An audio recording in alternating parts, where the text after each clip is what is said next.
Dieu vous bénisse, mes frères et sœurs. Nous sommes ensemble dans la présence de Dieu ce matin. Et c'est vrai que c'est moi qui dois vous apporter le conseil de Dieu. Mais vous comprenez bien que c'est ensemble que nous faisons les choses. Moi, je suis simplement la voix de Dieu. Je voudrais l'être de tout mon cœur. Mais en réalité, nous avons tous prié Dieu pour qu'il nous parle ce matin. C'est lui le maître. C'est lui à qui tout appartient. C'est à lui l'Église. Vous appartenez à Dieu. Nous sommes son troupeau. Nous faisons partie de son pâturage. Que Dieu soit béni ce matin.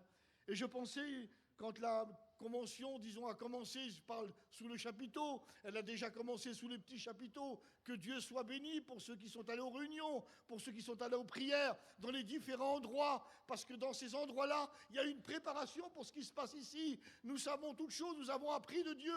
Jésus lui-même, quand il est venu sur la terre, Dieu avait envoyé Jean-Baptiste pour préparer le chemin. Il y a besoin des préparations. Eh bien, que Dieu, par le Saint-Esprit, prépare nos cœurs ce matin. On a besoin d'écouter sa voix. C'est sa voix qui transforme toutes choses. Et d'un seul coup, j'écoutais donc la première réunion qui a été faite sous ce chapiteau, c'est hier quand Jimmy a prêché, et il nous a prêché sur le prince de la vie. Et que Dieu soit béni qu'il est véritablement le prince de la vie. Seigneur Jésus, la Bible déclare que les cieux des cieux ne peuvent pas le contenir. Et pourtant, il a visité notre peuple. Il est venu frapper à la première des petites caravanes, à seule fin qu'aujourd'hui, eh bien, que Dieu soit béni qu'il est descendu de son ciel et qu'il est venu frapper à cette voiture pour que l'évangile soit annoncé. Et nous sommes le résultat de tout ça. Nous ne voulons pas oublier, comme dit Ésaïe, dans la parole de Dieu, regarde d'où le rocher a été tiré. En voulant dire, regarde d'où tu es venu. Eh bien, nous sommes venus peut-être à droite, à gauche, chacun pour notre part, mais nous avons rencontré Jésus. Et c'est ça le plus important. Le prince de la vie, ce n'est pas un qui l'a rencontré. Lorsqu'on est né de nouveau, Jésus a fait une rencontre personnelle avec nous. Et que Dieu soit béni pour ça. Alors je pensais, lui, il a pressé sur Jésus. Et moi, j'ai un message différent à vous annoncer ce matin. Ça fait quelque temps que ça tracasse mon cœur. Et puis, je vous le dis franc, c'est un peu particulier. Je voudrais vous prêcher sur le diable ce matin. C'est quand même particulier. Le diable ne peut rien nous apporter de bon. Le diable ne peut pas nous donner quelque chose de bon. Mais je voudrais vous dire une chose. Le diable, lui, il est marqué dans la Bible. Le diable, lui, on en parle dans la parole de Dieu. Et nous sommes appelés, nous tous les prédicateurs, à parler de ce qui est dans la parole de Dieu. Et le diable a une place importante dans la parole de Dieu. Alors, je regarde, et nous savons très bien, nous tous, nous le savons, je n'ai rien à vous apprendre ce matin, que c'est l'ennemi par excellence de Dieu. C'est l'ennemi. Alors, nous voulons parler de l'ennemi de Dieu ce matin. Et puis je regarde dans la parole de Dieu, lorsque je dis la première épître de Jean au chapitre 3, il est question qu'il est dit que le Fils de l'homme, Jésus, quand il est venu pour détruire, afin de détruire les œuvres du diable. Voilà la façon dont il est venu sur cette terre, le but précis, c'est de détruire les œuvres du diable. Vous avez remarqué, lorsqu'un docteur voit quelqu'un, eh bien, par exemple, il va faire une prise de sang, et s'il voit qu'il y a un microbe ou quelque chose, il ne cherche pas à lui donner une pommade, il ne cherche pas à lui donner un sirop, il faut détruire le microbe à la base, et comme ça, après, eh bien, tout ira mieux. Eh bien, Dieu a fait tout de suite, dès le départ. Il a voulu tout de suite. Il est venu pour détruire les œuvres du diable, Jésus. Annoncé d'avance, prophétiquement, Dieu lui-même a parlé. Genèse 3,15, il est dit que le Fils de l'homme, lui, en voulant dire par rapport à son Fils, il est dit qu'il lui écrasera la tête et son ennemi le blessera au talon. Prophétie, Dieu lui-même l'a annoncé. C'est lui qui a parlé dans le jardin d'Éden. Et je regarde tout ça, et 4000 ans plus tard se sont passés. La Bible nous déclare que c'est à Golgotha. Ça veut dire lieu du crâne. Comme si Dieu voulait rappeler à l'adversaire, tu te rappelles ce que je t'ai dit dans le jardin d'Éden? C'est le crâne, ta tête sera écrasée. Et la Bible nous déclare, Colossiens 2,15, que Dieu soit béni tout ça. Le Christ, la Bible nous dit, a dépouillé les dominations, les autorités et les a livrées en spectacle en triomphant d'elles par la croix. Le triomphe, mes amis, ce n'est pas simplement une victoire. Le triomphe, ça fait participer tout un ensemble. Et ce matin, il n'y en a aucun qui a été à Golgotha. Il n'y en a aucun qui a été témoin de ces choses. Mais ce matin, Seigneur, par la foi et en vérité, nous avons triomphé par Jésus-Christ. C'est lui qui nous a donné la victoire. Nous sommes des victorieux ce matin. Nous ne partons pas en perdant, nous partons en victorieux. Que ce nom soit béni ce matin. Et comme il est dit dans Actes 17, 31, Dieu a donné une preuve certaine à tout cela en ressuscitant Jésus d'entre les morts. Il est ressuscité. Et ce n'est pas à s'avancer en disant des choses bizarres. Il est ressuscité, ça veut dire il est vivant. Il est vivant. Et s'il est vivant, eh bien, il peut quelque chose pour nous ce matin. Et c'est pour ça qu'on ne se tourne pas vers quelqu'un, excusez-moi l'expression, quelqu'un qui n'est plus là, quelqu'un qui est mort, ce n'est pas une idole, c'est le Dieu vivant et vrai qui est au milieu de nous. Alors, je regarde et j'espère de comprendre un petit peu, en Éden, le jardin d'Éden, eh bien, la Bible nous déclare que l'homme était dans un endroit merveilleux. C'était un endroit merveilleux. Mais dans le jardin d'Éden, c'était le terrain de Dieu. Eh bien, la Bible nous déclare que l'homme a été vaincu par Satan. La Bible nous déclare que l'homme a été vaincu par Satan. Quel a été son problème pour qu'il n'ait pas la victoire?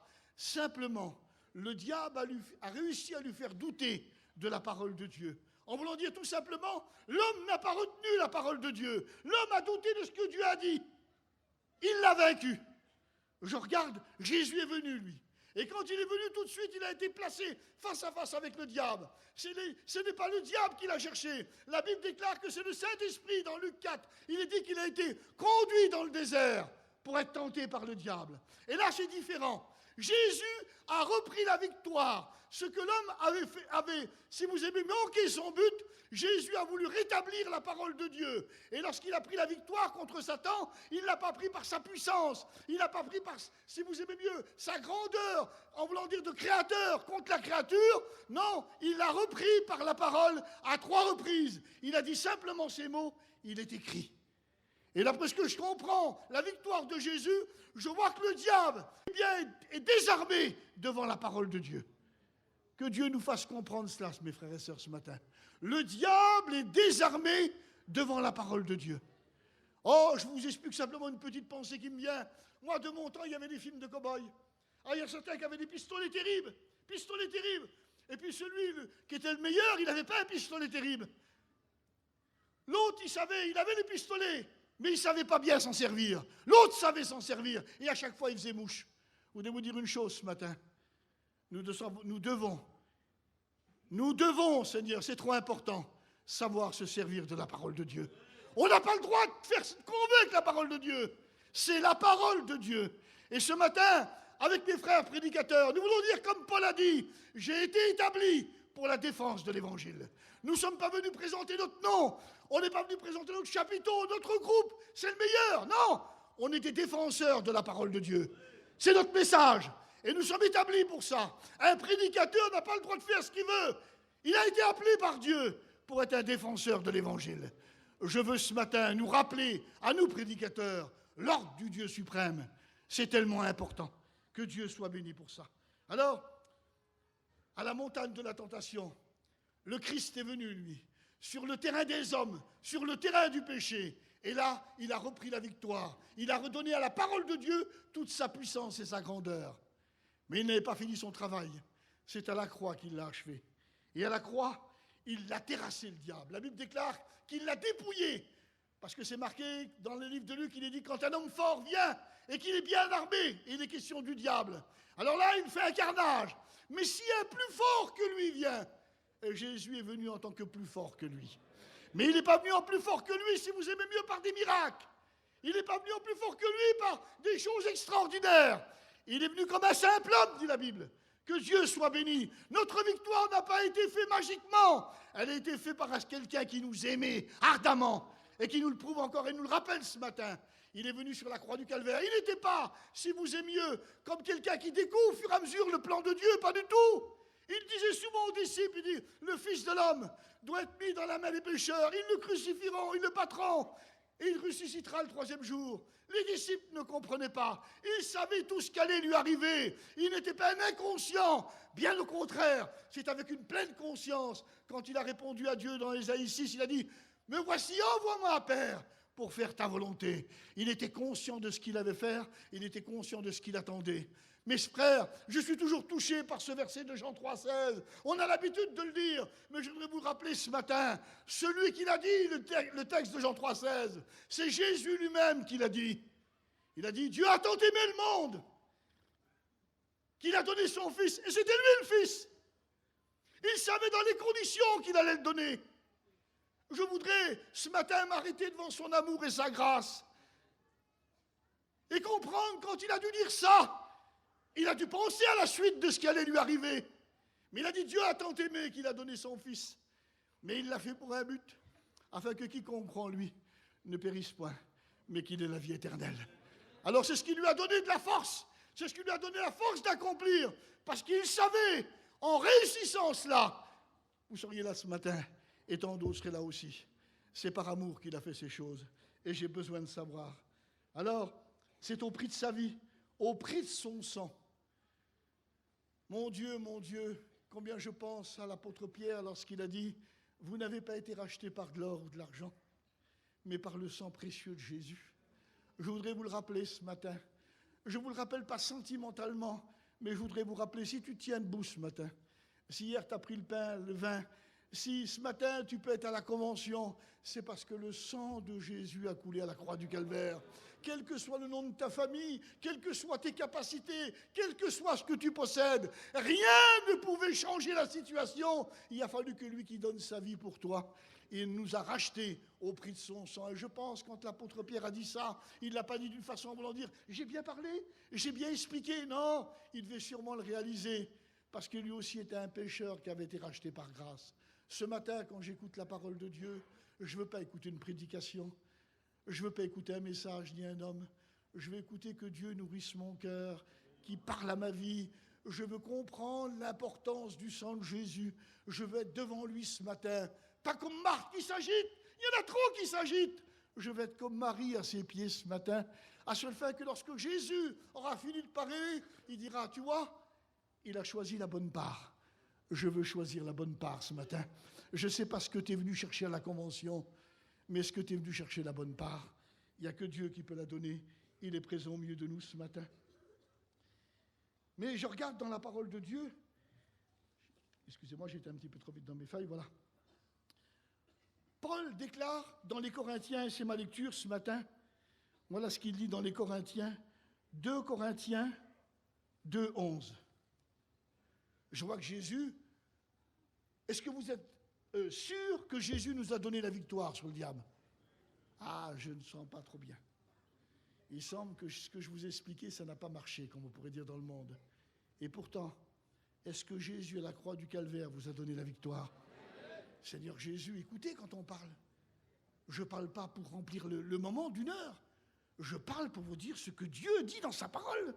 La Bible déclare que la foi vient de ce qu'on entend. Et ce qu'on entend vient de la parole de Christ. Je t'en supplie au nom du Seigneur ce matin, écoute Dieu parler. Tu verras, ça sera facile pour toi de répondre à lui quand il parle, parce que tu n'écouteras plus la voix d'un homme. Tu ne verras plus un homme devant toi. Tu verras que Dieu, il a un message pour toi. C'est tellement important, un message pour nous. Alors, Paul déclare, 2 Corinthiens 2, 11, et il donne un avertissement de ne pas laisser à Satan l'avantage sur nous, car nous n'ignorons pas ses desseins. Seigneur Jésus, ça me perturbe ça. On a la victoire, Golgotha, il a écrasé la tête, il a dépouillé les dominations, les autorités, puis d'un seul coup, 25 ans plus tard, l'apôtre Paul, lui, 25 ans après la croix, déclare que nous ne devons pas laisser à Satan l'avantage sur nous. Mais je ne comprends plus, Seigneur, il était terrassé à la croix. Puis je continue dans la parole de Dieu. Pierre, lui, nous savons dans les évangiles qu'il a eu des démêlés avec le diable. À un moment donné, il l'a réclamé pour le cribler comme du froment. Alors lui, 30 ans plus tard, il écrit dans sa première épître, il dit « Votre adversaire le diable rôde. » Je ne comprends plus, Seigneur. Votre adversaire le diable. Il nous le colle à tous. Mais moi, je n'ai rien fait au diable. Mais moi, c'est l'ennemi de Dieu. Toi, Pierre, dans ton temps, il y a 2000 ans, il y a eu un problème. Mais moi, je suis tranquille, moi, je vis ma petite vie, moi.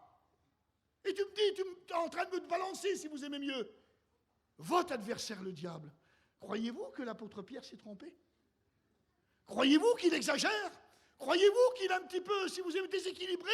Ou croyez-vous que toute écriture est inspirée de Dieu? Non, je crois ce matin, je veux croire dans la parole. Vous savez, c'est une importance terrible de croire dans ce que dit la Bible. C'est tellement important.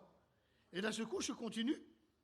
Et lorsque j'écoute l'apôtre Jean dans l'Apocalypse, commenter, lui, la grande tribulation, il est en train de commenter la tribulation, lui, à cause que Dieu lui a montré d'avance les choses qui allaient arriver. C'est ce qu'on appelle la prophétie. Dieu est celui qui annonce d'avance les choses. Et l'apôtre Jean, lui, qui a 2000 ans en arrière, annonce ce qui va se passer. Vous savez ce qu'il dit, lui? Apocalypse 12, 9.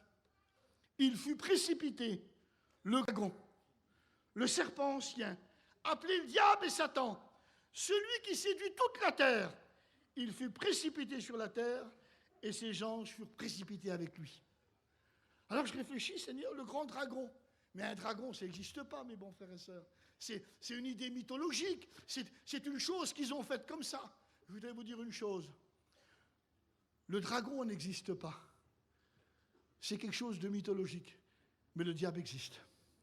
Et c'est vraiment un grand dragon. Et l'apôtre Jean dit, le serpent ancien, comment? Oui, en voulant dire, c'est le serpent du livre de la Genèse, au commencement, qui était dans le jardin d'Éden. C'est de lui que je parle. Appelé le diable, ça veut dire le calomniateur. Appelé Satan, ça veut dire l'adversaire.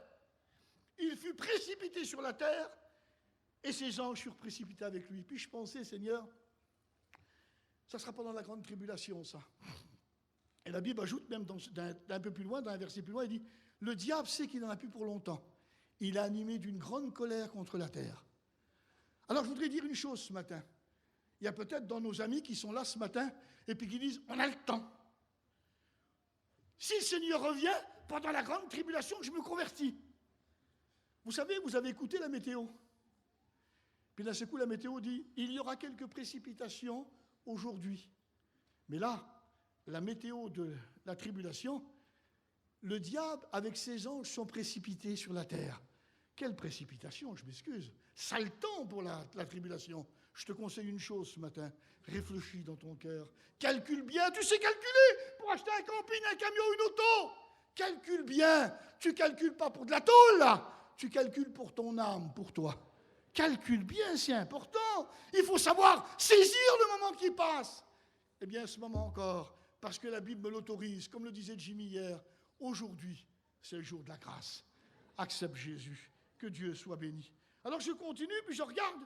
Et c'est seulement Apocalypse 20, juste avant le grand trône blanc, c'est marqué qu'il écrit « Le diable qui les séduisait fut jeté dans l'étang de feu et de soufre ». C'est seulement à la fin, après le millénium, juste avant le grand trône blanc, le jugement dernier, c'est là que son compte est réglé. Alors je regarde dans la parole de Dieu et je dis quand même, est-ce qu'on doit faire attention, mes frères et sœurs, ce matin? Est-ce qu'on doit faire attention? Alors au temps du Moyen-Âge, dans les siècles derniers, vous savez, du temps des rois, du Moyen-Âge, eh bien l'Église catholique a essayé de lui donner une apparence pour pouvoir provoquer un peu de peur aux chrétiens, à ce fait qu'ils obéissent par peur, mais qu'ils obéissent plus par Dieu, par amour. Je ne voudrais pas que vous obéissiez par peur ce matin. On doit obéir parce qu'on l'aime. Si on n'a pas compris la croix, on ne peut pas le servir, mes frères et sœurs. On a besoin de comprendre la croix, il s'est donné pour moi. Je l'aime parce qu'il m'a aimé le premier. Je l'aime pas parce que j'ai peur, il va me punir. Non, je l'aime parce qu'il m'aime. Que Dieu soit béni. Aimez-le, il est digne d'amour. Il est digne d'amour. Que Dieu soit béni. Alors au temps du Moyen-Âge, l'Église catholique a voulu faire un peu peur aux chrétiens. Et ils lui ont donné une apparence au diable. Ils lui ont donné en image moitié corps d'homme, moitié corps d'animal. Un peu velu comme ça. Ils lui ont mis des cornes. Ils lui ont mis ses pieds fourchus. Ils lui ont fait un visage, si vous aimez, fourbe, traître, fatigué par le péché, méchant. Alors les chrétiens de l'époque, ils avaient peur de ça. Je ne voulais pas que vous ayez peur de ça. Parce que ça, c'est l'image de la religion à donner au diable.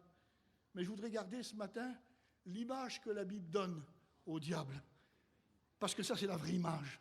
Je ne veux pas une fausse image. Est-ce que vous comprenez bien?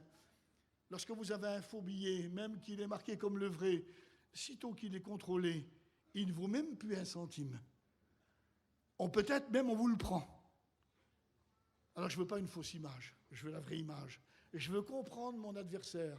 Je me souviens quand je fais le cours, le plus grand combat de l'univers aux étudiants, je leur explique que les grands boxeurs, je l'ai su, les grands boxeurs, quand ils doivent combattre contre un autre, ils ont tous des vidéos de l'autre boxeur. Et ils voient sa façon de boxer, sa façon de faire, ils voient tous ses coups, ils l'étudient. Qu'à seule fin, quand ils sont en face devant lui, c'est plus quelqu'un d'étranger, c'est quelqu'un qui s'attend à certaines façons dont il va faire. Je voudrais lui dire une chose, à un moment donné, quand David, il est allé sur le champ de bataille, et qu'il y avait Goliath qui était devant lui, c'est une puissance. Il a dit, tu viens contre moi, avec l'épée, le javelot et la lance. Il avait tout de suite eu le coup d'œil. Il avait eu le coup d'œil sur son ennemi. Quel danger quand un chrétien n'a pas le coup d'œil sur son ennemi. Qui ne sait pas comment il peut l'avoir? C'est un danger. David est un exemple pour nous. nous devons connaître notre ennemi. Il n'y a pas plus dangereux que quelqu'un. Je connaissais un garçon en Alsace, moi. Il coupait tout le monde. Il n'avait aucune cicatrice, lui. Mais les autres, qu'est-ce qu'ils avaient? Quand il rentrait dans une maison, il ne se mettait jamais au milieu de la pièce. Il se mettait toujours contre un mur, parce qu'il se méfiait. Je voudrais vous dire une chose ce matin. Soyons pas une proie pour le diable. Méfions-nous. C'est un adversaire qui n'a aucun cœur, aucune pitié. Il rôde, mais il cherche qui va le dévorer, dit l'apôtre Pierre. Je voudrais vous avertir ce matin. Alors, je regarde, et puis j'essaye de comprendre. Pour comprendre, mettons, comment était le diable, alors j'ai un verset dans la Bible qui m'intéresse. Puis là, ce coup, c'est marqué dans le livre de Job. Interroge les bêtes, elles t'instruiront. Ah, là, je trouve pas mon compte avec ça. Interroge les bêtes. Je ne vais pas me mettre devant la cage d'un chien, ni dans la cage d'un oiseau, et puis lui poser des questions. Non, non, ça ne marche pas, ça. Puis là, ce coup, j'ai trouvé un verset dans la Bible. Ah, quelle différence, Seigneur Jésus. Genèse 32, 7. Mes frères, interroge ton Père, il te l'apprendra. Je voudrais interroger Dieu ce matin. Vous savez que des fois, j'ai peut-être des idées spéciales quand je prêche, mais je reste quand même dans les Écritures. Je vais faire comme si j'interrogeais Dieu. Dieu Tout-Puissant, Seigneur Jésus, tu sais qu'on a besoin de comprendre. Seigneur Jésus, qui ne va pas le dire à Dieu ce matin? Seigneur, tu as besoin de nous éclairer. Tu es la lumière. La Bible déclare dans le psaume, par ta lumière, nous voyons la lumière. En voulant dire par là, il faut toujours ton secours. Il faut toujours que tu sois là. L'apôtre Paul, qui était un maître de la parole de Dieu, quand il a rencontré Jésus sur le chemin de Damas, à un moment donné, quand on a prié pour lui, des écailles ont tombé de ses yeux. Pourtant, c'était un maître dans son époque. Il connaissait tout sur le bout des doigts. Plusieurs langues il parlait. Mais il ne voyait pas que c'est son ennemi qui l'avait fait aller dans une situation comme ça. Il dit, j'ai agi par ignorance. Il ne comprenait rien. Je voudrais comprendre ce matin. Et je voudrais dire, Seigneur, Dieu Tout-Puissant, je crois à tout ce qui est écrit dans la Bible. Vous êtes d'accord avec moi ce matin? Je le crois, Seigneur Jésus. Et surtout, je m'adresse à de ceux qui viennent écouter les études. Ici, Seigneur, je pense que nous avons tous des étudiants de la Bible. On n'est pas des gens qui se laissent raconter n'importe quoi. Nous, c'est la parole de Dieu. C'est pour ça qu'on est tous là ce matin. Et que Dieu vous bénisse, que Dieu vous éclaire. Alors je dis, Seigneur, toute écriture est inspirée de Dieu. Seigneur, je crois dans les Écritures. Tu me le présentes. Là, c'est plus l'image de la religion, c'est toi qui me le présentes dans Ézéchiel 28. Tu nous décris dans Ézéchiel 28.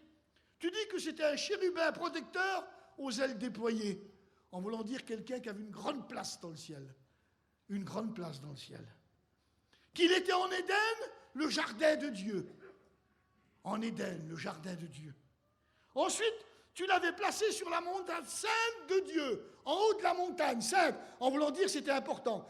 Je crois que c'est Ésaïe qui nous dit qu'il s'appelait Astre brillant, fils de l'aurore. Avec ces deux mots, on a fait une combinaison, parce que c'est son nom, ce que ça veut dire.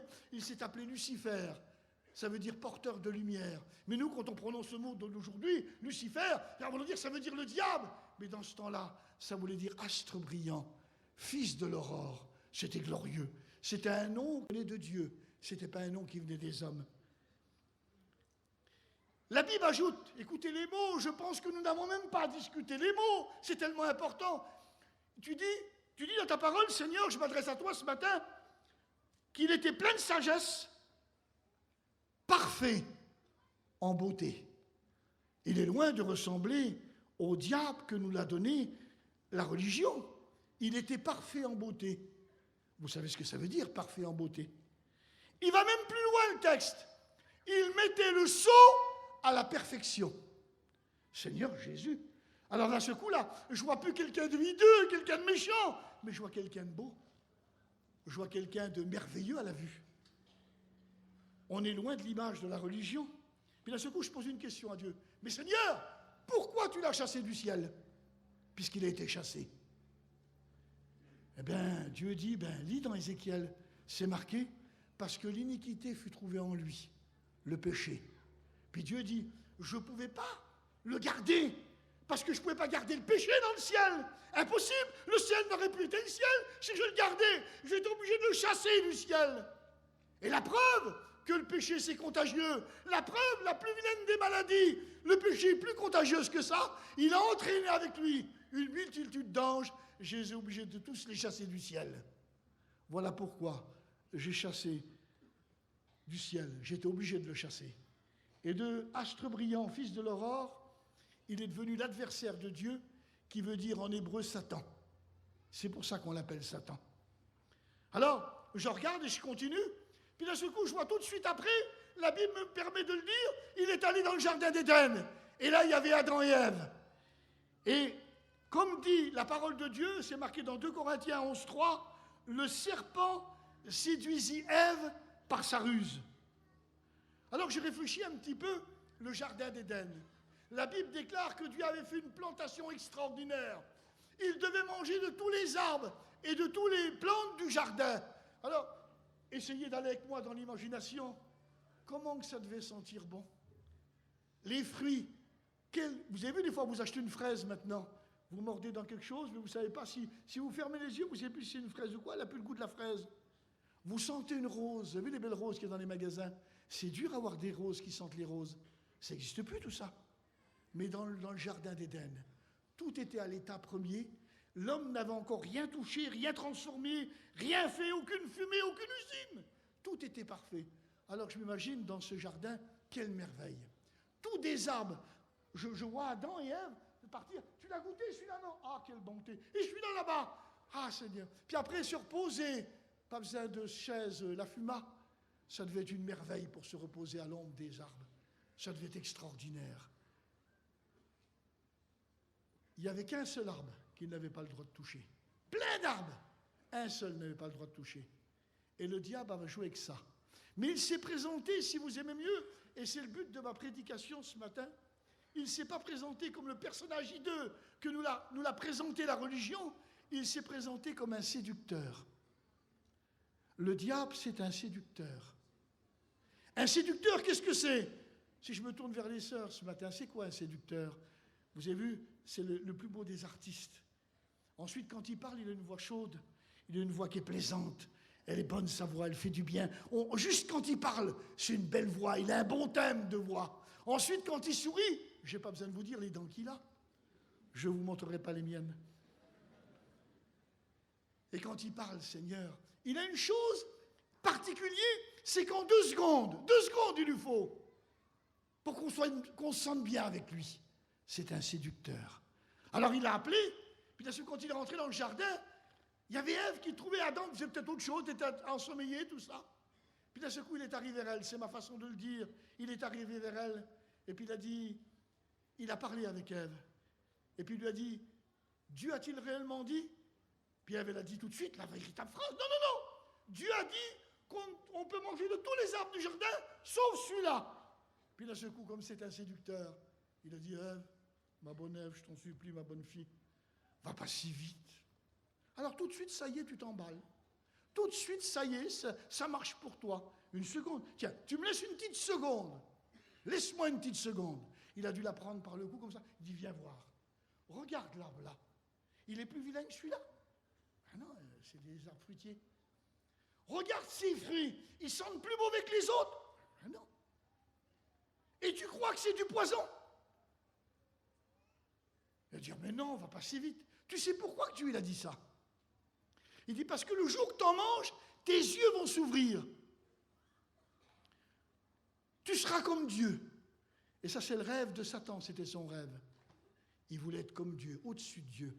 Il a voulu calquer son image dans l'humanité des hommes. Et je voudrais vous dire une chose ce matin, et je le dis à tous qui êtes là ce matin. Si vous saviez les questions qu'on nous pose, des questions, des fois on dit, mais qui c'est qu'il était les chercher? C'est jamais une question pour dire, mon frère, explique-moi comment je peux aimer plus Dieu. Explique-moi comment je puisse être un homme de prière. Explique-moi comment je puisse être un homme plus pur. Explique-moi comment je puisse être un homme plus, si tu es mieux, consacré. C'est toujours des questions qui servent à rien. Un petit verset qu'ils ont trouvé, le monde est avide de connaissances. C'est à cause du péché que ça se fait ça. Avide de connaissances. Parler avec quelqu'un, il connaît 3 choses, directement il les déballe tout de suite. Puis il regarde comme ça en voulant dire, tu vois, hein, je connais la chose. Sortez-le de ces 3 connaissances. Ils ne connaissent rien. Qu'est-ce qu'on connaît, mes frères et sœurs? Dites-moi, qui c'est qui connaît quelque chose ici ce matin? S'il ne l'a pas vu à la télévision, ou il ne lui a pas dit, ou il ne l'a pas lu sur un livre, qu'est-ce que vous connaissez? On ne connaît rien. Si on connaît quelque chose, c'est parce qu'on l'a lu, c'est parce qu'on l'a entendu, ou on nous l'a dit, mais on ne connaît rien. On a tous été à l'école un petit peu vite, on a été très vite. On était à l'école pour les papiers, vous le savez très bien. Il y en a certains qui ont appris à lire simplement en venant à l'école biblique. Alors quand ils vous expliquent quelque chose sur la science, comprenez bien que ce n'est pas des scientifiques, ils l'ont entendu, ils ont vu que ça collait avec les Écritures, et ils vous le disent. Mais sortez-les de lorsqu'ils ont dit, ils sont comme moi, ils ne connaissent rien. Le diable sait que l'homme est avide de connaissances, ça l'intéresse. Il semblerait que la connaissance donne un degré de supériorité, et le diable savait ça. Alors, je regarde l'effet de la séduction. Ève, quand elle a regardé l'arbre, elle a vu la chose autrement. Il était beau à voir. Elle a pensé autrement. Il était bon. Et elle a agi autrement, et elle a goûté. Mais ce qui est le plus important, elle a vu, elle a agi, et elle a pensé autrement. Voilà ce que le diable voudrait faire. Nous avons la Bible, mes frères et sœurs, ce matin. Ne pensons pas autrement. Ne voyons pas autrement. Quand on voit autrement, on fait une division. Et respectons ce qu'il y a à manger dans la parole de Dieu. Ta parole, c'est une nourriture. Je veux ta parole à manger, mais pas la désobéissance. Alors je regarde tout ça, mais ce qui est le plus important à savoir, Ève a été séduite, puisque la Bible déclare, ce n'est pas Adam qui a été séduit, c'est Ève. Et quand quelqu'un est séduit, voilà le problème, c'est qu'il ne se rend pas compte qu'il est séduit. Vous avez compris ça ce matin? Je vais plus loin. Quand quelqu'un est séduit, il ne se rend pas compte. Pourquoi? Parce qu'elle a dit à son homme, viens, Adam, viens, goûte-le toi aussi. Elle aurait pu dire, non, j'ai désobéi à Dieu, je ne vais plus le faire, non. Tout de suite, elle en a donné à son homme. Quand quelqu'un est séduit, le Dieu de ce siècle, dit la Bible dans les Corinthiens, leur a aveuglé l'intelligence. C'est son rôle. Alors, je voudrais vous dire ce matin, il s'appelle Satan, bien sûr, l'adversaire. Il s'appelle le diable, ça veut dire calomniateur. Il s'appelle le rusé, le malin, le tentateur. En vérité, ce matin, il remplit toujours ses fonctions. Lui, il n'y a pas de chômage de son côté. Avec ses démons, croyez-moi que c'est des vaillants. Vous avez vu, les fois on voit des missions, puis les frères disent « Ah, ils sont vaillants, les garçons, ils ont mis l'eau, ils ont mis le courant, vous êtes des vaillants !» Mais du côté du diable, c'est beaucoup plus fort que vous. Ils ne relâchent pas. Ça fait pas, ils n'ont pas travaillé qu'une saison, eux. Ils n'ont pas travaillé qu'un été sur un petit style d'ambiance. Ça fait des siècles et des siècles qu'ils travaillent. Alors, de nos jours encore, et plus encore, à la fin des temps, parce que c'est marqué dans la Bible, c'est un séducteur. Je voudrais vous le présenter ce matin. L'autre fois, je l'avais présenté aux jeunes, puis j'avais pris une photo d'un genre de top modèle, un bel homme comme ça. Eh bien, c'est un genre de top modèle que je vous présente ce matin. Et il sait parler. Il connaît les vins. Il connaît la classe. Il connaît tout. Il n'y a pas une chose qu'il ne connaît pas. C'est quelqu'un véritablement extraordinaire. Mais il s'appelle le séducteur. Et voilà la raison pour laquelle le Christ, dans Matthieu 24, dans Marc 13, dans Luc 21, quand les disciples m'ont dit « Mais Seigneur, quand est-ce que tu vas revenir? À quel signe? Ton retour ?» et ainsi de suite. Jésus leur a répondu juste par un mot, que personne ne vous séduise. Je voudrais vous le rappeler ce matin, à nous qui sommes l'Église du temps de la fin. Il a dit le Seigneur que personne ne vous séduise. Alors, je regarde dans la parole de Dieu, j'ai pu interroger Dieu, mais la Bible me conseille, il est dit, interroge ceux des générations passées, dit la Bible, dans Job 8, verset 8. Interroge ceux des générations passées. Puis d'un seul coup, je vois Abraham. Puis d'un seul coup, je dis, Abraham, que peux-tu nous dire sur le diable, sur Satan? Qu'est-ce que tu peux nous dire, Abraham? Eh bien, à un moment donné, il dit, Abraham, moi, j'ai été délivré, mon neveu, du grand roi, Coderlaomer, un nom un peu compliqué. J'ai été le délivré. Et quand je l'ai délivré, il y a tout de suite le roi de Sodome qui est venu là. Et le roi de Sodome, lui, c'est lui qui avait tout, si vous aimez mieux, ramassé tout. Puis il m'a dit à moi, Abraham, il m'a dit, voilà, il dit, prends les trésors, prends l'or, prends tout, donne-moi les hommes. Et il dit, j'ai vu là que c'était l'ennemi qui parlait ainsi. il me proposait l'or, il proposait tout. Le diable, mes amis, ça n'intéresse pas l'or. C'est les hommes qui l'intéressent. Je ne sais pas si vous la prendrez bien, l'image là, mais le diable, lui, l'or ne l'intéresse pas, c'est les hommes. Écoutez bien ce que je vais vous dire et gardez bien l'équilibre. Ça ne le dérange pas au diable à donner plein d'or à quelqu'un.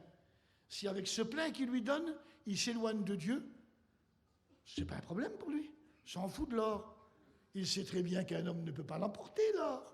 Il sait très bien que le jour qu'il meurt, il faut qu'il laisse tout sur la terre. Il sait que c'est quelque chose de passager, mais il semblerait que l'homme ne l'a pas compris. Il semblerait que l'homme ne l'a pas compris. Et pourtant, Jésus l'a dit, ne travaillez pas pour les choses qui périssent, travaillez pour ceux qui sont éternels. Jésus l'a dit, il ne nous a pas trompés là-dessus. Il dit, ne vous faites pas les trésors ici-bas, faites-vous-en dans le ciel. Dans le ciel, aucun voleur. Je voudrais vous dire une chose ce matin. Et puis un autre, il va pas y donner, il va y serrer la ceinture à celui-là. Parce qu'il sait, quand il aura du mal à y arriver, il va maudire Dieu. Mais le diable, lui, c'est ce qu'il fait avec l'or. Alors ce coup, Abraham y répond. Il dit non, il dit, je veux rien. Et Abraham va dire deux mots qui m'ont plu. Je veux même pas un lacet ni un fil. Deux choses qu'il lie. Avec les lacets, on lie nos souliers, et avec un fil, on lie nos vêtements. Deux choses qu'il lie. Mais ce coup, je dis, Abraham, c'est pas possible. Mais comment tu as fait pour avoir une si belle réponse que ça? Comment que ça se fait que devant l'ennemi, tu as pu parler aussi clairement que ça? Ben, je vais t'expliquer, c'est tout simple. Juste avant, j'étais à la rencontre de Melchisédek. Et c'était le représentant de Dieu, l'envoyé de Dieu. Tout chrétien qui a contact avec l'envoyé de Dieu, ses yeux s'ouvrent, il comprend le plan de l'ennemi. Il n'y a pas de solution autrement que cela. Il n'y a pas besoin d'être le plus grand dans la mission. Tu peux être le plus petit aux yeux des hommes dans la mission. Mais si tu as un contact avec l'envoyé de Dieu, le malin ne te touchera pas. Que Dieu soit béni pour ça. Et je continue, je regarde. Et toi, Moïse? Et toi, Moïse, alors, qu'est-ce que tu peux en dire là-dessus? Eh bien, moi, Moïse, j'ai dit, moi aussi, je l'ai rencontré. Je l'ai rencontré sous l'image d'Amalek. Amalek. À un moment donné, dans la vallée de Réphidim, il est venu nous attaquer. Et là, j'avais Josué. Seigneur, je ne veux pas dire un étudiant, mais c'était comme un étudiant. Un homme rempli de Dieu. Même la Bible ajoute qu'il était rempli de l'Esprit. Un homme fort, puissant, un vainqueur, qui n'avait peur devant rien. Il s'est mis en bas. Je lui ai dit, rassemble des hommes. Il a pris des hommes, et il est allé combattre en bas. Mais il dit, je me suis aperçu, Moïse, il dit, on a le droit de combattre, mais si on néglige la prière, on n'y arrive pas. Il a fallu que moi je me mette au-dessus et que je prie le Seigneur. Et quand je priais et que je levais mes bras au ciel, j'avais la victoire. Mais mes frères, je vous le dis tout de suite, c'est dur de prier. C'est fatigant de prier. C'est dur de prier. La preuve, mes bons frères, est-ce que vous ne trouvez pas que la prière n'a pas disparu du milieu de nous? Vous avez vu dans nos cultes, je ne sais pas tous ce matin, combien c'est difficile à prier. Des fois, un matin, comme ça, lorsque les frères anciens apportent un message, c'est beau, c'est terrible. Sitôt qu'ils ont prié la fin de leur message, chouf, tout le monde s'en va. On n'a plus l'esprit de prière au milieu de nous. Il a disparu. Et Moïse disait, vous savez, mes frères, c'est glorieux que d'un seul coup les Christiens ont dit, il n'y a jamais eu tant de caravanes. Mais ce que nous voulons, mes frères, ce n'est pas le nombre de caravanes, c'est qu'il se passe quelque chose au milieu de nous. Je ne sais pas comment tu es venu avec ta caravane, tu as peut-être le plus beau convoi de la place. Mais si ton cœur, ça ne marche pas dans ton cœur, ce que tu as besoin ici, ce n'est pas qu'on dise « Oh, quelle belle caravane !» C'est que toi, tu viennes prendre des forces sous le chapiteau. Et c'est ce qu'on a besoin. Et Moïse nous dit « Mes frères, ne croyez pas que c'est le nombre qui fait quelque chose. Ce n'est pas l'argent qui fait les choses. C'est la prière. » Alors je voudrais vous rappeler ce matin, leçon Moïse, il faut toujours la prière, on a besoin, il y a tellement de choses difficiles. Mes frères, je ne sais pas comment vous avez été, vous vu les choses, mais moi je me trouve au bout du terrain là-bas. Et c'est là-bas que se faisaient les démarrages. Mes frères, vous ne pouvez pas savoir ce qui se passe là-bas. Il y a des parents qui emmènent leurs enfants. Il y a des enfants de 10 ans qui sont tout seuls dans les démarrages. Les deux autres, ils sont dans les véhicules. Il y en a certains qui jettent les bouteilles de bière par le carreau. Il y en a qui sont, excusez-moi l'expression, drogués. Il y en a qui sont sous. Et ils font les démarrages. Et puis d'un seul coup, on a du mal à les voir. Et puis, quand il démarre, tout le monde s'enlève. Il n'y en a qu'à Justin qui a qu'à faire un petit coup de volant. La voiture fait un tonneau. Elle saute dans les campings, elle saute dans le monde. Il n'y aura pas simplement une personne, si vous aimez mieux, qui aura une jambe de cassée. Il peut y avoir plusieurs morts. On n'est pas maître. Excusez-moi, l'ennemi est en train de faire du trouble avec les démarrages. Je voudrais ce matin qu'on puisse prier le Seigneur. Ce n'est pas avec des barrières qu'on change le cœur de quelqu'un, c'est par la prière. J'ai appris encore une chose, ça m'a révolutionné. Mais je ne suis pas plus qu'un autre, je n'ai pas un meilleur cœur qu'un autre. Mais je dis, Seigneur, ce n'est pas possible. Il y a un camion ici qui est là pour ravitailler tous les drogués. Il vient vendre sa drogue au milieu de nous. Et puis on est là. Le diable s'infiltre de différentes façons. Nous ne voulons pas appeler ça, si vous aimez mieux, une autre formule de vie, une nouveauté de vie. On vit comme ça maintenant. Non, on est obligé de dire que c'est le diable qui s'infiltre au milieu de nous. Et nous avons besoin de prendre position, mes frères. Est-ce que vous le comprenez? Hier après-midi, il y a des prédicateurs qui se sont engagés pour empêcher la vente sur notre convention. Mes frères, vous comprenez que même si on le redit, je l'ai déjà dit, d'autres l'ont dit, vous comprenez, on ne cherche pas à faire une foire ici. On ne cherche pas. Il y en a peut-être qui sont venus et qui ont la démangeaison d'acheter quelque chose. Si tu aurais la même démangeaison pour être béni, mon Dieu que ça marcherait. Mon Dieu que ça marcherait. Il y en a qu'on ne peut pas les empêcher. Faut qu'ils aillent à ce marché. Faut qu'ils aillent acheter. Je voudrais vous dire une chose. Si on aurait la démangeaison de prier, il y aurait d'autres choses qui se passeraient dans notre mission. Je pense qu'on aurait besoin de prendre conscience dans cette matinée ensemble. Non, c'est tellement important. C'est tellement important. Alors, je voudrais vous rappeler ce matin, et je regardais comme ça, et je vais terminer avec ça, avec ce texte. Je vous lis le texte de 2 Corinthiens 11, 3, et je vais terminer avec ça. C'est l'apôtre Paul qui parle, et comme je vous dis, je crois dans la parole de Dieu. J'espère que vous croyez dans la parole de Dieu. La Bible ne peut pas nous avertir faussement. La Bible ne nous fait pas peur, elle nous éclaire. C'est différent. Les hommes font peur. Ils vont crier, faire peur. Mais la Bible ne fait pas peur. La Bible, elle est claire. Et bien d'un seul coup, je regarde dans la parole de Dieu. J'ai encore un personnage que je voudrais citer quand même, parce qu'il a son importance. Je ne l'ai pas marqué, mais je pense que c'est important. Je voudrais m'arrêter une seconde devant un personnage de la Bible. Puis d'un seul coup, arrive vers lui. Et toi, David ? Tu n'as rien à dire sur le diable?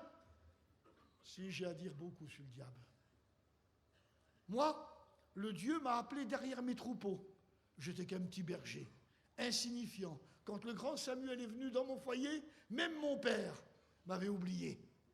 Mais Dieu avait une mission pour moi. Vous savez, j'ai vu souvent, à cause que Dieu m'a fait faire des expériences, ne croyez pas, je ne suis pas un vantard, mais quand un lion venait sur moi, c'est pas rien un lion. Un lion, eh bien, je lui arrachais les brebis de sa gueule, aucune peur dans moi. Je comprenais que cette assurance, elle venait de Dieu. C'est bon de comprendre quand Dieu nous donne de la force, que c'est bête quand on croit que c'est notre force à nous. L'ours, pareil, un ours, quand il a 4 pattes, c'est pas trop, mais quand il est élevé, c'est plus haut qu'un homme. Aucune peur. J'en étais étonné de la puissance qu'il y avait dans ma vie. Et à un moment donné, j'ai eu une mission par mon père, Ésaïe, c'était mon père. On était plusieurs frères et il m'a mandaté. Il m'a dit, mon fils, va voir tes frères là-bas, sur le champ de bataille, apporte-leur à manger et donne-moi des nouvelles. J'avais obéi à mon père. Je suis parti avec les petites commissions. J'avais laissé mon troupeau à un gardien. Parce que même que c'était aller sur le champ de bataille, ça ne m'avait pas monté à la tête. Je gardais ma responsabilité. Je faisais attention. Faisons bien de ne pas nous laisser monter la tête, mes frères. Faisons bien attention. Et puis à un moment donné, quand je suis arrivé là-bas, d'un seul coup, j'ai regardé, puis d'un seul coup, j'ai entendu un cri. J'ai vu l'armée des Philistins, puis j'ai vu l'armée d'Israël, puis j'ai vu un personnage. Mais c'était un monstre. Il dépassait plus que tout le monde. Il était immense. 3,50 m. Vous vous rendez compte? Puis d'un seul coup, j'ai regardé tout ça. Et en moi, il y a une réaction que je ne pourrais pas vous expliquer ce matin. Je dis, mais qui c'est? Qui c'est qui insulte l'armée du Dieu vivant? J'ai pris la part de Dieu, mais je ne me rendais pas compte. J'ai pris la part de Dieu. Et finalement, je parlais comme ça. À ce moment-là, j'ai compris que mon père de chair m'avait mandaté pour une mission. Mais à ce moment-là, mon père spirituel m'avait mandaté pour une autre mission. Et à ce moment-là, j'ai pu regarder, plus rien autour. On m'a conduit devant le roi. Et le roi Saül, il me dit, mais t'es qu'un enfant, parce que c'est vrai. J'étais comme les autres, mais j'étais fin de figure. J'avais les yeux bleus, un peu les cheveux un peu roux. Alors, lui, quand il a vu ça, j'étais fin. J'avais pas les traits d'un guerrier. Il m'a dit, tu n'es qu'un enfant. Puis là, ce coup, j'ai commencé à lui expliquer mes expériences. Et quand on explique quelque chose qui est vivant dans nous, ça marque sur les autres. Quand on explique simplement des choses qu'on a entendues, ça ne marche pas. Mais quand vous expliquez votre témoignage, ce qui s'est passé, ce que Dieu a fait, alors là, ça fait un impact dans la vie. Et même un roi a été dire, ben vas-y. Et quand je suis arrivé sur ce champ de bataille, ne croyez pas que j'ai eu peur. Pourtant, il y avait le droit d'avoir peur. La Bible dit, et c'est marqué dans la Bible, j'ai couru au-devant de lui. J'ai couru. Il était étonné. Et j'ai prophétisé. Il n'y avait que Dieu qui pouvait faire ça. J'ai dit, tu viens avec moi, avec la lance, le javelot et l'épée. Moi, il dit, je viens au nom de l'Éternel. Et il a ajouté, je te couperai la tête. Mais il n'avait qu'un van, et il n'avait que quelques pierres. Mais il avait prophétisé. Lorsqu'il a abattu le géant Goliath, il lui a coupé la tête avec l'épée de Goliath. Sa propre arme s'est retournée contre lui. Je voudrais vous dire une chose, quand on est fidèle avec Dieu, tous les plans que le diable dresse contre nous se retournent contre lui parce qu'on a le Dieu Tout-Puissant avec nous. Et c'est ce que nous avons besoin ce matin. David, que Dieu soit béni. David, il dit, et puis les échelons ont continué. J'ai été jusqu'à la royauté. Gloire à Dieu, j'étais roi. Vous vous rendez compte, j'étais roi. Moi, l'enfant de berger, j'étais un roi maintenant. Je claquais du doigt, tout le monde m'écoutait. Mais Dieu avait fait de moi un guerrier. Je m'adresse au frère prédicateur. Dieu avait fait de moi un guerrier. Dieu nous a établis pour la défense de l'Évangile. Mais à un moment donné, il y a eu, vous la connaissez tous, ma chute. Il y a eu un problème dans ma vie. Alors que Dieu m'avait établi guerrier, j'ai laissé partir mes hommes de guerre au combat. Je suis resté à Jérusalem. Les vacances ne vont pas pour un prédicateur. Le retrait en arrière ne va pas pour un prédicateur. Et imaginez tout ce que vous pouvez, ça ne va pas pour un prédicateur. Et à ce moment-là, il m'arrive cette grande catastrophe. Mais ce n'est pas une catastrophe qui a été cachée. Le monde entier l'a connue quand on parle de David. Mais le monde entier aussi a reconnu quand Dieu m'a envoyé, et je voudrais le dire à des rétrogrades ce matin, quand il a envoyé un messager pour lui dire, dans le sens que s'il demande pardon à Dieu, il y avait possible de rachat. Je voudrais dire ce matin que dans le message de Dieu, il y a possibilité aux rétrogrades de revenir, parce qu'on a un Dieu qui rétablit, parce qu'à la croix du Calvaire, Dieu a vu bien sûr tous les pécheurs, mais il a vu aussi ceux qui ont succombé dans le chemin, et il dit comme au fils prodigue, le fils prodigue, quand il a dit « je me lèverai », c'est une décision qu'il faut prendre, c'est une décision. Je me lèverai, je lui dirai. Et quand il est arrivé, le Père était déjà venu avant. Mais comment ça peut-il se faire? Parce qu'il est impossible de se repentir si Dieu n'envoie pas le Saint-Esprit. Le Père savait, le Saint-Esprit avait été, il avait fait son travail, il l'avait emmené dans l'endroit où il y avait les cochons. Il était tout sale, impur. Et quand il est venu devant son Père, le Père l'a pris par le cou. Jésus posait ses mains sur les lépreux. C'était répugnant, un lépreux. Je voudrais vous dire une chose, Dieu aime le pécheur. Dieu aime le pécheur. Et à un moment donné, Dieu n'a pas pu faire autrement. Il y a une chose qu'il ne supportait pas. Une chose qu'il ne supportait pas. Quand il a vu son fils qu'il a pris dans les bras, puis qu'il a dit « Mon fils que voici était mort, il est revenu à la vie. » Il est possible de revenir à la vie. Est-ce que vous comprenez? Tant qu'on est sur cette terre, il est possible de revenir à la vie. Après, quand on est parti de cette terre, il est impossible de revenir à la vie. Le mot trop tard est tombé. Alors, d'un seul coup, il l'a pris dans ses bras, le Père. Puis il y a une chose qu'il ne supportait pas. C'était son vêtement. Il ne supportait pas le vêtement tout sali, tout souillé. Il lui a dit, changez-lui. Donnez-lui la plus belle robe. Dieu lui a donné la plus belle robe. Plus belle que les autres. Quand on revient à Dieu, Dieu n'a pas le regard des hommes. C'est un regard d'amour, un regard de pardon. Il l'a pardonné. Je voudrais vous le dire ce matin, Dieu pardonne. Alors je termine avec ce texte maintenant. C'est dans 2 Corinthiens, chapitre 11, verset 3. Voilà. Et voilà ce que dit l'apôtre Paul. Il dit toutefois, De même que le serpent séduisit Ève par sa ruse. Je crains que vos pensées ne se corrompent et ne se détournent de la simplicité. Et le texte véritable, c'est qui est en Christ. La simplicité. Et puis il continue, puis c'est choquant. Car si quelqu'un vous prêche un autre Jésus que nous avons prêché, ou si vous recevez un autre esprit que celui que vous avez reçu, ou un autre évangile que celui que vous avez embrassé, vous le supportez fort bien. Je voudrais vous dire une chose ce matin, et je le crois fermement de mon cœur, que des frères viennent me trouver après, puis me fassent changer de pensée, mais je crois que nous sommes dans les temps de la fin. Et dans les temps de la fin, le Seigneur a donné des avertissements. Et je n'ai pas le droit de dire, mais non. Je dois dire oui, amen, à ce qui est marqué dans la parole de Dieu. Je dois le dire, il n'y a pas à se forcer. Quand on lit les Écritures, on comprend les Écritures. On prie Dieu pour qu'il nous éclaire. Dieu n'est pas un trompeur. C'est l'ennemi qui s'appelle le trompeur. Dieu s'appelle la vérité. Non, je veux garder l'esprit de vérité. Il dit, un autre évangile, un autre Seigneur, un autre esprit. Alors je regarde.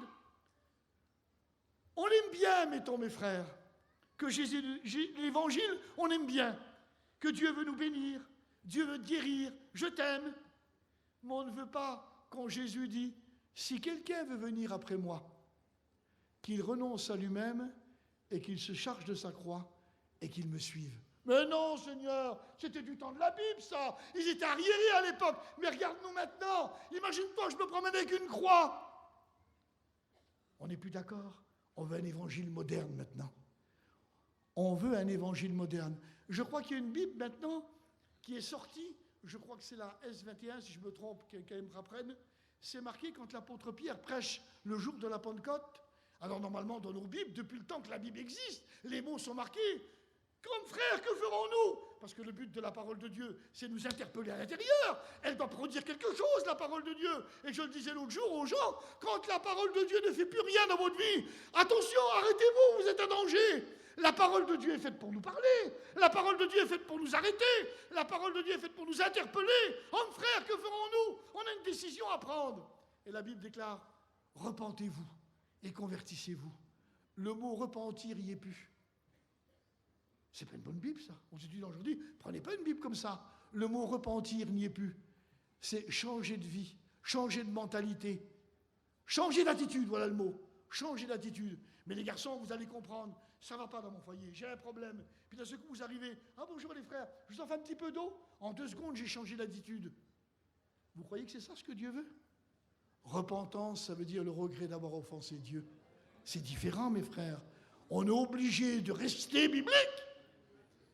On n'est pas des gens de théâtre. On ne joue pas un rôle quand on est ici. Il faut être vrai, mes frères. Est-ce que vous le croyez? Il faut être vrai. Alors je ne veux pas un évangile moderne. J'en veux pas. La Bible déclare, si quelqu'un veut être mon disciple, mes frères, ne vous tracassez pas. Tout chrétien qui ne veut pas vivre la rue de renoncement, il y aura des problèmes dans sa vie. Vous savez comment? Ma petite image est tout simple. Le diable se frotte les mains derrière. Voilà un de mes clients.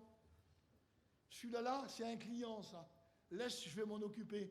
Il envoie quelques démons, il rôde, parce que lui ne veut pas obéir à la voix de Dieu. Et le diable, ce qu'il a été diable, c'est parce qu'il n'a pas obéi à la voix de Dieu. Je veux, moi, Seigneur, faire partie de Dieu. Je veux obéir à sa voix. Je veux obéir, c'est trop important. Jésus a dit, c'est merveilleux, il a dit, si ton œil est en bon état, tout ton corps sera éclairé. Mais le vrai texte, c'est pas si ton œil est en bon état, c'est si ton œil est simple. Simplicité qui est en Jésus-Christ. Si ton œil est simple. Je veux pas un œil qui regarde mes frères puis qui les juge. J'en veux pas de cet œil-là. Je veux un œil qui aide mes frères. Je veux un œil que quand il regarde mon frère, je veux pas être comme les disciples qui disent, il est malade? C'est son père ou sa mère qui a péché. Je veux pas avoir cet œil-là. Je veux avoir l'œil du Seigneur. Chaque malade qui s'approche de lui, il était ému de compassion. Je ne vous triche pas, j'ai encore du chemin à faire, mais je veux garder ces vérités. Jésus a dit, si ton œil est en bon état, tout ton corps sera éclairé. Mes frères prédicateurs, combien que ça nous regarde cela? Je me mets dans l'eau, Seigneur, j'en ai besoin ce matin. comment voulez-vous qu'on dirige les autres si mon œil n'est pas en bon état, s'il n'est pas simple? Comment je vais les emmener? Non, ce matin, je comprends qu'il me faut la parole de Dieu, pas un nouveau Jésus, le Jésus de la Bible. Je ne veux pas un Jésus moderne, je ne veux pas un Jésus dont il dit, mais oui, mais dans le temps-là, c'était comme ça. Il y en a certains que quand ils parlent de la Bible, ils disent, ça c'était pour les Corinthiens, ça c'était pour ceux de Galates, ça c'était pour les Philippiens. Mais non, mes frères et sœurs, la Bible, elle est mondiale, elle n'arrête pas la génération.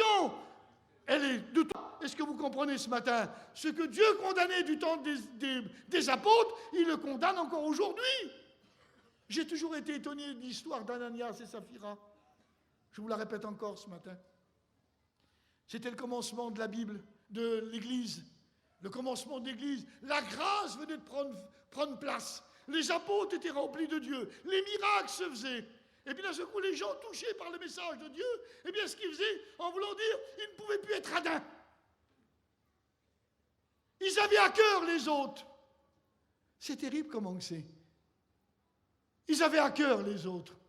Alors il y a un moment donné, il y en a un qui est arrivé prendre le prix de son champ, il a mis au pied des apôtres. Et il y avait un petit foyer. Et le petit foyer, sans se rendre compte, ils ont dit, combien tu as vendu ton champ, mon homme? Eh bien, il a dit, mettons 10 millions. Ce ne serait pas mieux qu'on dise 5 millions, puisqu'on garde 5 pour nous? Il ne faut pas être bête quand même, tu sais, tu as vu, la vie est difficile des fois. Puis il faut avoir une petite poire, vous savez, pour la vieillesse, c'est important. Alors ils ont arrivé devant les apôtres, ils disent, voilà, nous te donnons le prix de notre champ, voilà, 5 millions. Puis d'un seul coup, l'apôtre Pierre, saisi par l'Esprit de Dieu, on a besoin que l'Esprit de Dieu saisisse dans notre mission. On a besoin d'être éclairé dans notre mission. On a besoin des actions qui viennent du ciel dans notre mission. On n'a pas besoin de la sagesse humaine, on a besoin de celle qui vient du ciel. Il dit, comment as-tu pu mentir au Saint-Esprit? Et à ce moment-là, quand il a fini sa phrase, Ananias est tombé mort. C'était quand même quelque chose d'important. Puis quelques temps plus tard, ils ont emmené son corps, sa femme arrive. Et Pierre lui dit, Saphira, je veux te demander quelque chose. C'est bien 5 millions que vous avez vendu le... Ah oui, pas de problème, 5 millions, ça c'est ce qu'on l'a vendu. Comment peux-tu mentir au Saint-Esprit? De même que les hommes qui ont emmené ton homme, ils t'emmèneront à toi, ils tomberaient de mort. Je vous pose une question ce matin. Est-ce qu'il y en a encore des chrétiens qui trichent avec l'argent aujourd'hui? Ça existe encore? Mais comment ça se fait qu'il n'y a plus de mort? Parce que du temps du Seigneur, vous allez comprendre. Il n'y a qu'à avoir un mort aujourd'hui en pleine convention, là, qui tomberait de mort. Ils veulent savoir tout l'état, ce qui s'est fait. Il y a une commission d'enquête et tout. On veut savoir pourquoi il est mort. Les temps ont changé. Mais je voudrais vous dire une chose ce matin. Dieu n'a pas changé. Est-ce que vous comprenez ça? Et à un moment donné, quand il a dit, le Seigneur, il a dit, c'est l'ennemi, il a semé l'ivrée dans ton champ. Tu veux qu'on l'arrache? Non, non. On réglera tout problème à la fin. Vous voyez ce que ça veut dire, ça? On réglera tout problème à la fin. Je ne veux pas, moi, que mes problèmes se règlent à la fin. Je veux les régler avant avec Jésus. Je ne veux pas partir sur une mauvaise note, parce que vous allez comprendre. Dans le monde, on peut avoir une place, retirer de l'autre place, repris une autre place, mais quand on a perdu sa place dans le ciel, où c'est que vous allez après? Je veux la garder, ma place dans le ciel. Elle est trop importante. Alors il dit, un autre esprit. Et de nos jours d'aujourd'hui, j'ai reçu un message sur mon téléphone l'autre jour. Mais vous ne pouvez pas croire, et puis je ne suis pas le seul sûrement, un message d'avertissement de la part de Jésus. Et il disait, le Seigneur Jésus a dit que celui qui enverrait cette information, il lui donnerait une place dans le paradis. Mais vous ne pouvez pas le croire. Des choses qui n'ont même plus de sens. Ça n'a même plus rapport avec la parole de Dieu. C'est au gré de leurs pensées. Je voudrais vous dire une chose ce matin. Quand nous sommes réunis, Dieu se sert des dons spirituels et on en a tellement besoin. Elles servent pour l'édification du corps de Christ, dit la Bible. Mais je voudrais vous dire une chose ce matin. On n'a pas besoin de petites prophéties nettes. Je vous aime, je vais vous bénir, je reviens, je suis là, je suis ici, à te bénir. On n'en a pas besoin de ça. On a besoin que Dieu nous parle. On a besoin des mots de Dieu importants. Dans le monde d'aujourd'hui, le monde prophétique, tout le monde est intéressé par le bizarre. Apportez du bizarre, vous allez voir. Apportez du bizarre. Le monde aime le bizarre. Mais dans le message de Dieu, on aime la vérité et la parole de Dieu. On ne veut pas se laisser emporter n'importe partout des choses. On en a trop besoin. Et je termine parce que il est en train, si vous aimez mieux, de mettre sur notre peuple. C'est un séducteur. Il trompe les chrétiens et les chrétiennes par des faux raisonnements. Je voudrais vous dire une chose ce matin. Par un autre évangile. Nous ne voulons pas un évangile de croisière, mes amis. On ne veut pas un évangile de détente, mes amis. On ne veut pas un évangile de loisir, mes amis. On veut le vrai évangile. Le vrai évangile. Mais c'est quoi le vrai évangile? Jésus qui rentre dans la synagogue de Nazareth. L'Esprit de Dieu est sur moi parce qu'il m'a oint pour annoncer une bonne nouvelle. C'est quoi la bonne nouvelle, Seigneur? Eh bien, guérir les cœurs brisés, renvoyer libres les opprimés. Eh bien, redonner des forces à ceux qui n'ont pas. Vous connaissez le texte. Le voilà le vrai évangile. Mais je voudrais vous dire une chose, mes frères. Pour pouvoir apporter l'évangile, eh bien, il faut aller. Pour apporter l'évangile, il faut des fois se baisser. Il nous l'a montré. Le sacrificateur, il a passé outre. Le lévite, il a changé de chemin. Mais le samaritain, il s'est penché. Il est allé, il l'a pris dans ses bras, il l'a mis sur sa monture, il a sorti des soupes, il a dit, tiens, mes frères, nous avons reçu l'évangile gratuitement, mais ça coûte de faire la volonté de Dieu. Alors j'invite ce matin, je ne vais pas me laisser berner par l'ennemi. Il y a trop de choses qui se passent maintenant. Je ne voudrais pas que l'évangile change. Je ne voudrais pas que le milieu prophétique change. Je ne voudrais pas que Jésus ait un autre visage pour moi. Je veux garder le visage que me présente la Bible. Et je sais que celui qui veut me faire du mal, je garde son visage. Je sais comment qu'il est et je m'en méfie. Moi, je suis le prince de la vie. Il est au milieu de nous ce matin. On prie le Seigneur. Dieu soit béni. Que ton nom soit béni ce matin. Mon Dieu règne en maître parmi ton peuple. Nous voulons